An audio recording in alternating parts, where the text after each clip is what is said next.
From our 7 Tasmania studios, your nightly news with Peter Murphy begins now. Last month's report by Clean Bill found there are no bulk billing clinics in the state taking on new adult patients. Labor's funding proposal has been mostly welcomed by GPs and health groups, but say there isn't enough in it for longer appointments.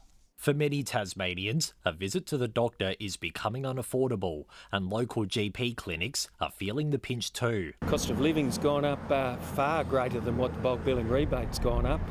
We just can't make ends meet under the current arrangements. Recent data by Clean Bill showing the island state doesn't have any centres that fully bulk bill new adult patients. Dr Sol says that's just the tip of the iceberg. We're short on GPs, we can't provide the services that are needed, and as a result, we're also seeing a drop in bulk billing in Tasmania. Met with a rousing reception in Launceston, the Prime Minister prescribing an $8.5 billion Medicare package to dramatically lift bulk billing rates nationally by 2030, among other measures. The announcement warmly welcomed by the state's Labor leader. By reducing costs, particularly by adding more bulk billing, means that more Tasmanians will get in to see a doctor when they need to. While mostly supportive of the investment, Tasmania's Peak Doctors Group says it doesn't go far enough. We'd love to see the indexation and the rebate for longer consultations raised. The average consultation in Australia is now about 18-19 minutes because people are more complex and chronic. The Premier says more funding from the Albanese government for GP services has been a long time coming, backing in his federal counterpart's pledge of $9 billion to prop up Medicare. Frankly, the federal government has failed when it comes to delivering GP services, encouraging more general practice. And as the major parties jostle for voters' support, with at least 2 marginal seats up for grabs in the state, the Greens say there's more they both should be doing. If we made corporations pay their fair share of tax, we could actually put dental health into Medicare, which would make a lot more difference for a lot more people. Anthony Dodd, 7 Tasmania News. The Jack Jumpers are off the market, with a mainland-based private equity firm purchasing the club. It comes as the state government reaches an agreement with billionaire Larry Kesselman for a $500 million investment to redevelop Wilkinson's Point. Marking a new era for one of Tasmania's championship teams, NBL owner Larry Kesselman handing over the reins of the Jack Jumpers. Special, it's much more than a club.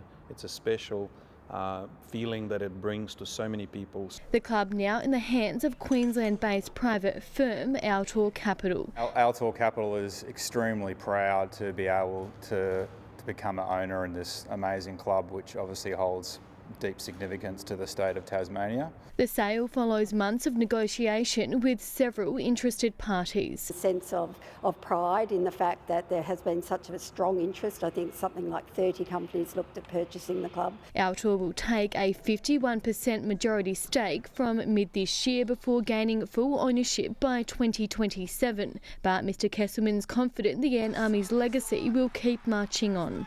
It was so important that Jack Jumpers are a community club. That's something that delivers for the people of Tasmania, and I know Ben and his team will continue to do that. Altor already looking to the future, hoping to build on the club's values. So it's upgrading the stadium here, obviously a development that's going on at Silverdome, the WNBL, which is obviously, I think, a massive opportunity. Meanwhile, Mr Kesselman has his sights on another business venture, with proceeds from the sale set to go towards a $500 million development at Wilkinson Point in Hobart, a multi-use retail and resort precinct on the horizon. We're going to try to bring some new big box retailers to the precinct. The Premier welcoming the private investment. Fantastic economic opportunity for jobs, economic growth and prosperity. Mr Rockcliffe also confirming the state will chip in around $12 million to improve power and water infrastructure in the area. Rebecca Gaidanera, 7 Tasmania News. Tasmania's export community is banding together to call for immediate action on the freight equalisation scheme. With the federal election on the horizon, they have a list of changes to help the state cope while a review is undertaken. A damning Senate inquiry into the Tasmanian freight equalisation scheme says it's not fit for purpose and should be reviewed. Particularly over the last 5 years, that sea freight disadvantage has expanded very greatly, and it's the federal government's own numbers that show that. The state's export community believes relief is needed now, calling on support from both the major federal parties. Immediate changes to the scheme that can be quickly and easily implemented straight after the election. There's 3 proposals in total, all affecting northbound freight. The first, increasing the assistance cap for shipping across the Bass Strait by almost a quarter. The second, lifting intermodal support by half. And the last, to boost export assistance by $100 per container. Overall, the scheme costs about $180 million a year, but that supports $26 billion a year in interstate and international exports. Costings put together with federal figures show the changes would add $39 million, a figure they believe is outweighed by the benefit. Many producers are feeling frustrated over the lack of substantial changes over the past 25 years. It costs us 50% extra to send a pallet of fruit from Grove here today to Melbourne than it does from Melbourne to Hong Kong. The initiative also promises to support disappearing industries. We're the sole remaining publication paper producer in the country. Products from overseas threatening the future of local jobs and products. The Apple Isles exporters promising to make sure their message is heard up until election day. Zeke Gaffney, 7 Tasmanian News. Staff working in Hobart Private Hospital's maternity services could be transferred to Calvary as their new employer to ensure patient demand can be met. It comes as the state government and stakeholders scramble for solutions after hospital operator Healthscope announced maternity services at Hobart's Private will close in August. We will be in discussion with Calvary around transfer of conditions of staff from Healthscope to Calvary, should that eventuate. Health Minister Jackie Patrusma has also recently spoken to her federal counterpart Mark Butler about a way forward.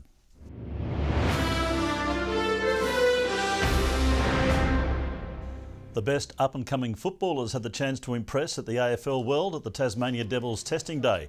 Officials from several clubs watched on closely as the young athletes showcased their talent. Some players that are better in terms of agility, some that are better in the sprint or the vertical jumps as well. So just want to see them bring their strengths.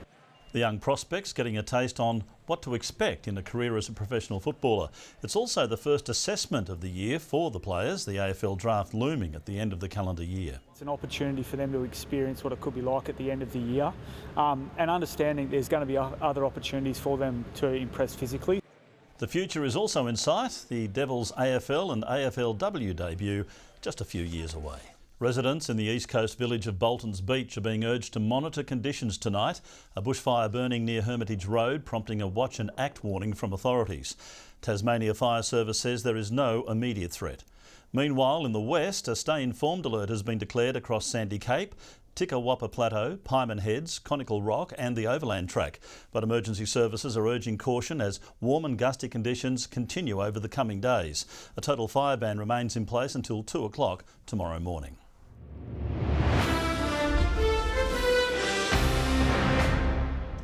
Superstar import Jordan Crawford has topped off a stellar NBL season with the Jack Jumpers, crowned the club's most valuable player for the first time. He was recognised for his consistency and exceptional performances on the floor, as voted by the coaches, with the honour awarded inside the home of the Jack Jumpers. The event also bittersweet, celebrating captain Clint Steindl's retirement. A great celebration of not just Jordan Crawford and the outstanding season that he had, but also of Clint Steindl retiring as our captain and someone that contributed 356 games to the NBL. Majuk Deng took home the Coaches Award and fan favourite Will Magnay scored the Defensive Player of the Year and Fabijan Krislovic received the Players Award. A wildcard has taken out this year's Burnie International men's title. Australian Jason Kubler winning against his opponent Omar Jasika in straight sets. The 31-year-old right-hander sits at number 510 in the ATP rankings. While in the women's final, 26-year-old Tessa Andrian Jafretrimo also won in straight sets against her Chinese opponent Hanyu Guo. Meanwhile, it's coming down to the wire in Tasmania's one-day match against South Australia at Adelaide Oval. Mitch Owen putting on a masterclass, blasting 149 off just 69 balls. But the rest of the top order didn't fare as well, with Caleb Jewell and Bo Webster dismissed cheaply. A short time ago, the Tigers needed around 24 runs off around 30 balls, but they've only got 2 wickets in hand. Certainly getting close there. A local rider has had an emphatic victory on the Tour of Tasmania. Hamish McKenzie won the men's stage 2, crossing the finish line in 2 hours and 52 minutes. In the third stage, Oliver Bledden won the course in 5 minutes 29, while in the women's, Ali Anderson took out first place, 6 minutes 22 seconds. The fourth and final stage this morning brought riders on a 50-kilometre course around Deloraine. Sophie Ma winning that stage for the women in 6 hours and 42 seconds. And the Croquet World Teams Championships have drawn to a close in Launceston. Teams from 7 countries have spent the past 5 days competing at the Northern Tasmanian Croquet Centre. The United States winning the Tier 1 Openshaw Shield in a clean sweep, 7-0. Well, that's all in sport. Well, the weather has been topsy-turvy. How's your father and all over the shop? Kaya Wicks will join us after the break to get us back on track for Monday.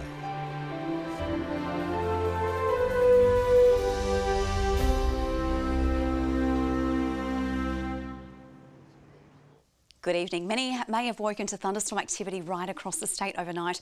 As it remained warm, Hobart saw 28 today, 25 in Launceston and Burnie, and 23 at Devonport. Flinders Island, Friendly Beaches and Grove, 29, 27 at Bushy Park.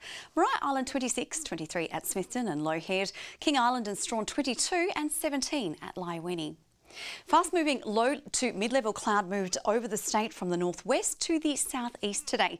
The highest rainfall, 15 mils in the gauge at Mount Burrow overnight. A frontal cloud band is seen advancing over southeastern states, extending over the Southern Ocean and to the south of the island. Tomorrow high moves over the Bight, extending a ridge over Victoria and the Tasmanian coast. West to southwesterly winds 25 to 35 knots in the south, up to 25 knots elsewhere. West to southwesterly swells sit at 4.5 metres. There is a gale warning for coastal waters between Tasman Island to Low Rocky Point tomorrow. A strong wind warning too for the central north, east of Flinders Island and the central west coast. 21 and partly cloudy in Hobart tomorrow, 21 also at Dover and Ouse, and perhaps some showers there too. Partial cloudy in Launceston, 26, similar conditions in Devonport, 23, 25 and fine in Scottsdale with plenty of sunny skies expected. A bit of cloud in Burnie, 22, showery in Strawn, 19, 21 and partly cloudy at Stanley. St Helens fine, 23, a low chance of showers for Swansea, 25, Ross 23 and partly cloudy. Tuesday, fine apart from light morning showers about the southwest. It is, of course, Launceston Cup Day on Wednesday. It will be fine apart from light showers developing about the southwest. And on Thursday, light showers continue mainly about the north and northwest. We'll take a sticky peek now at mainland conditions for Monday. Possible storms continue in Darwin, 33 also in Canberra, but fine. A cloudy day for Melbourne and also Brisbane. Partly cloudy right across the state right now. Hobart and Launceston both 20 and 19 at Devonport. I'm just doing a welfare check. Murph, you've been putting in the hours of late. Well, thank you, Kaya, for handling the weather over the weekend. I wonder who's on the roster tomorrow night. Thank you. And that's all our news for now. Thanks for joining us this evening. Enjoy the rest of your weekend. Big night on Idol coming up. Good night.